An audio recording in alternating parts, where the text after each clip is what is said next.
नवरात्रि पर बन रहे शुभ संकेत, मां की कृपा से भाग्य परिवर्तन।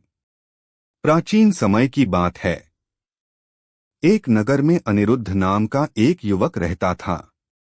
वह पढ़ा लिखा, संस्कारी और ईमानदार था, पर जीवन में उसे कभी सफलता नहीं मिली।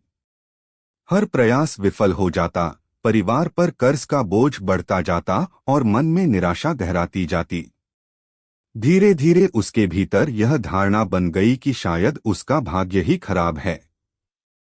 एक दिन वह नदी के किनारे बैठा आकाश की ओर देख रहा था। उसकी आंखों से आंसू बह रहे थे। उसने कहा, हे मां दुर्गा, अगर आप सच में हैं तो मेरी पुकार सुन लीजिए। मैं अब और टूट नहीं सकता। मुझे मार्ग दिखाइए। यह नवरात्रि का प्रथम दिवस था। आकाश में हल्की हल्की लालिमा फैली हुई थी, जैसे भोर में मां का आभा मंडल प्रकट हो। तभी एक वृद्ध साधु उसके पास आए। उनके चेहरे पर दिव्य आभा थी।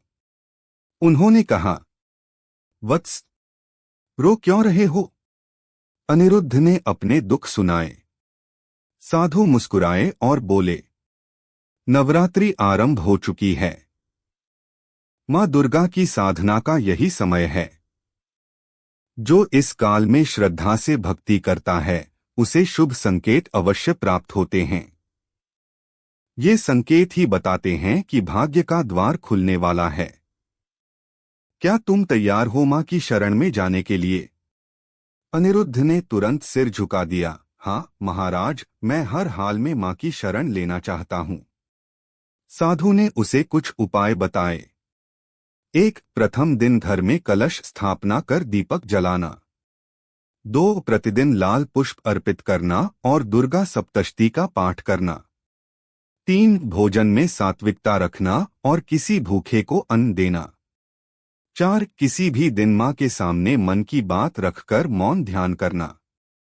साधु बोले, वत्स, यदि ये उपाय करते हुए तुम्हें कुछ शुभ संकेत दिखें तो समझ लेना कि मां ने तुम्हारी प्रार्थना सुन ली है। अनिरुद्ध ने उत्सुक होकर पूछा, महाराज, ये शुभ संकेत कैसे होते हैं?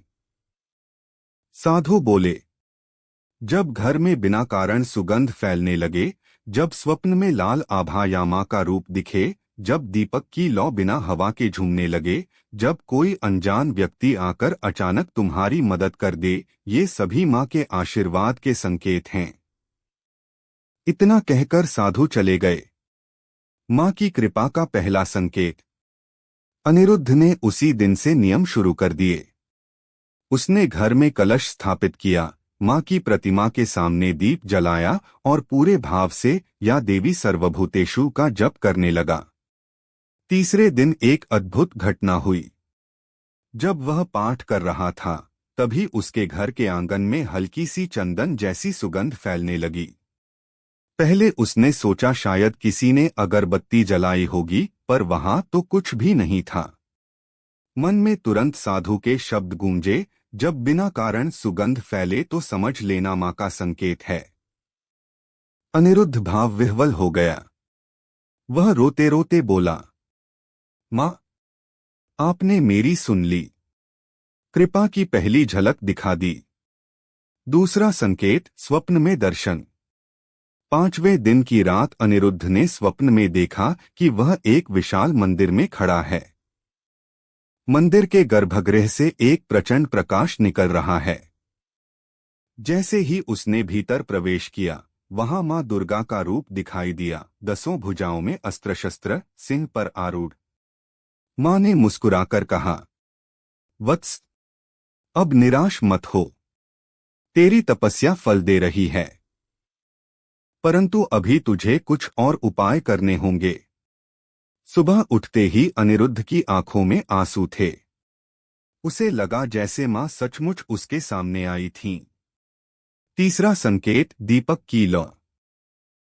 अष्टमी के दिन जब अनिरुद्ध कन्या पूजन की तैयारी कर रहा था, तभी उसने देखा कि मां के सामने जल रहा दीपक बिना हवा के भी तेजी से डोलने लगा, जैसे कोई अदृश्य शक्ति उसकी लौ को हिला रही हो।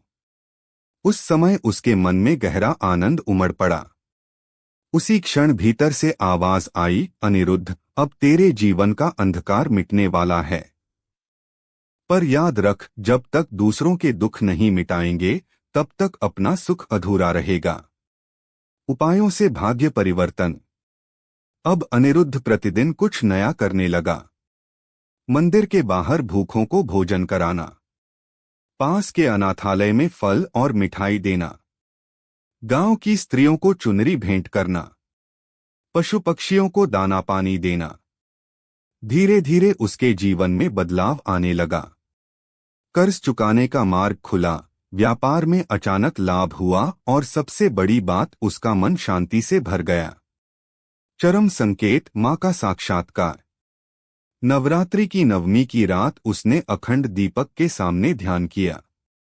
ध्यान में उसे प्रतीत हुआ जैसे मां स्वयं प्रकट हुई और बोली, वत्स अनिरुद्ध, नवरात्रि में जो शुभ संकेत तुझे मिले वे मेरी कृपा के चिन्ह थे।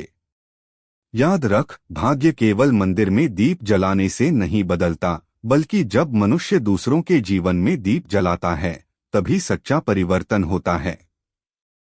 तूने दीन दुखियों की सेवा की, भूखों को भोजन दिया, यही तेरा भाग्य बदलने का कारण है। मां ने आगे कहा, जो कोई भी नवरात्रि के समय ये उपाय करे, प्रतिदिन मां को लाल पुष्प अर्पित करे, दीपक जलाकर सच्चे मन से प्रार्थना करे, गरीबों, भूखों और कन्याओं को भोजन कराए, और सबसे बढ़कर अपने मन से नकारात्मकता मिटाकर सकारात्मकता लाए, तो उसके जीवन में अवश्य ही शुभ संकेत प्रकट होंगे और उसका भाग्य बदल जाएगा।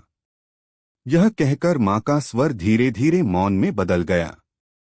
अनिरुद्ध अब पहले जैसा दुर्भाग्यशाली युवक नहीं रहा। वह एक सफल व्यापारी बन गया, पर उसने अपनी सफलता का श्रेय केवल मां दुर्गा की कृपा और उन उपायों को दिया जो उसे साधु ने बताए थे। उसका जीवन दूसरों की सेवा और मां की भक्ति में बीतने लगा। नगर के लोग कहते, देखो, यह वही अनिरुद्ध है जो कभी निराशा में डूबा था। आज यह मां की कृपा से सबका सहारा बन गया है। और सच में नवरात्रि के वे शुभ संकेत केवल अनिरुद्ध के नहीं, बल्कि हर उस भक्त के लिए हैं जो सच्चे मन से मां को पुकारता है। निष्कर्ष, नवरात्रि केवल व्रत उपवास का नाम नहीं है, बल्कि यह वह समय है जब मां स्वयं भक्तों के बीच उपस्थित होकर उन्हें शुभ संकेत देती हैं। बिना कारण सुगंध आना, स्वप्न में दिव्य दर्शन होना, दीपक की लौ का झूमना, जीवन में अचानक मदद का मिलना, ये सब संकेत बताते हैं कि मां आपके भाग्य का द्वार खोल रही हैं। और जो भक्त इन दिनों में दया, सेवा, दान और भक्ति को अपनाता है, उसका भाग्य सचमुच बदल जाता है। अगर आप मां दुर्गा जी के सच्चे भक्त हैं तो चैनल को सब्सक्राइब करो और वीडियो को लाइक करके कमेंट में जय मां दुर्गा लिख दीजिए। जय माता दी।